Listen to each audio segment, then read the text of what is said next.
গোষ্ঠ গোপাল দাস ছিলেন বিখ্যাত বাঙালি লোকসঙ্গীত শিল্পী, যা বাংলাদেশে পল্লীগীতি নামে পরিচিত, যার কণ্ঠের জাদুতে একসময় এই লোকসঙ্গীত সাম্রাজ্য বিস্তার করেছিল গ্রাম বাংলার ঘরে ঘরে।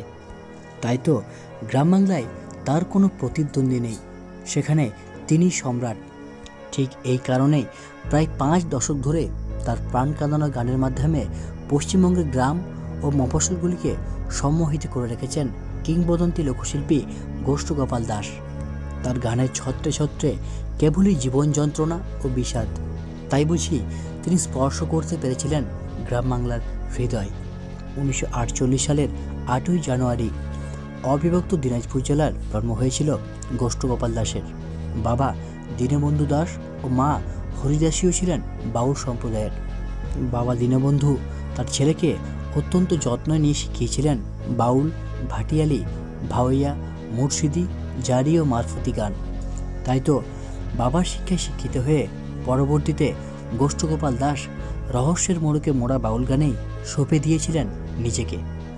কিন্তু সংসারে তখন প্রবল দারিদ্র্য, তাই বাধ্য হয়ে গোষ্ঠ গোপাল গান গাইতেন পথে ঘাটে, ট্রেন এবং বাসস্ট্যান্ডে। আশ্চর্যজনকভাবে তার সুরেলা কণ্ঠ চুম্বকের মতো টেনে আনত পথচারী মানুষদের।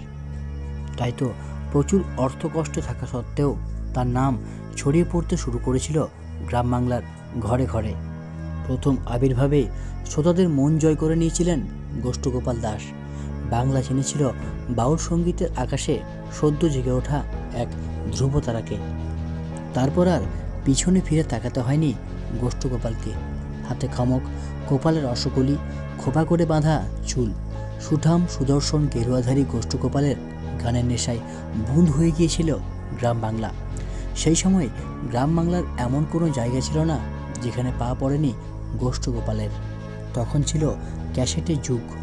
বাজারে আসামাত্র সুপারহিট হয়েছিল গোষ্ঠ গোপালের প্রত্যেকটি ক্যাসেট। গোষ্ঠ গোপাল দাসের গাওয়া অজস্র কালজয়ী গানের মধ্যে কয়েকটি হলো গুরু না ভজিমুই, চাঁদের গায়ে চাঁদ লেগেছে, ঘুমায়ও না আর বেহুলা, হায়রে এমন জ্বালা, ইঁদুর মারার কল রয়েছে, দম ফুরালে যাব মিশে, আমার বউ আমার কথা শোনে না, জয় শিব শঙ্কর পরমেশ্বর, কেহ আমায় দিল ব্যথা, পরাণ বন্ধুরে, পীড়িত হলো ভাং ধুতুরার ফুল, আমার বাউল ঘরে জনম জন হয় গো বারে বারে। তার গাওয়া এই গানগুলি সেই যুগে এতটাই জনপ্রিয় হয়ে উঠেছিল যে তিনি মঞ্চে গান গাওয়ার পর গান গাইতে সাহস পেতেন না তখনকার দিনের বর্ষিয়ান শিল্পীরাও। গোষ্ঠ গোপাল দাসের অনুষ্ঠানের ভিড় সামলাতে নামাতে হতো পুলিশ। গোষ্ঠ গোপাল গান গেয়েছিলেন আকাশবাণী এবং কলকাতা দূরদর্শনে। গানে গানে মাতোয়ারা করে দিয়েছিলেন লন্ডনের শ্রোতাদেরও। তবে এই সহজ সরল মানুষটি কোনোদিনও ভাবেননি সঙ্গীতের জগতেও রাজনীতি আছে। তাই তো একসময় নিজেকে গুটিয়ে নিতে শুরু করেছিলেন। তার নিজের প্রতিভার কদরও করেননি কখনো। প্রচুর রোজগার করেও ধরে রাখতে পারেনি কিছুই।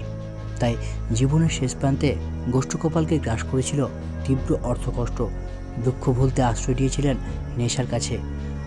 পরবর্তীতে গুরুতর অসুস্থ হয়ে মাত্র 38 বছর বয়সে 1986 সালের 4 ডিসেম্বর 2 স্ত্রী, 1 পুত্র, 3 কন্যা ও কোটি কোটি গুণমুগ্ধ শ্রোতাকে একা ফেলে পাড়ি দিয়েছিলেন না ফেরার দেশে। তার মৃত্যুর পর কেটে গিয়েছে অনেকগুলো বছর, কিন্তু আজও গ্রাম বাংলা বুকে আঁকড়ে রেখেছে গোষ্ঠ গোপাল দাসকে।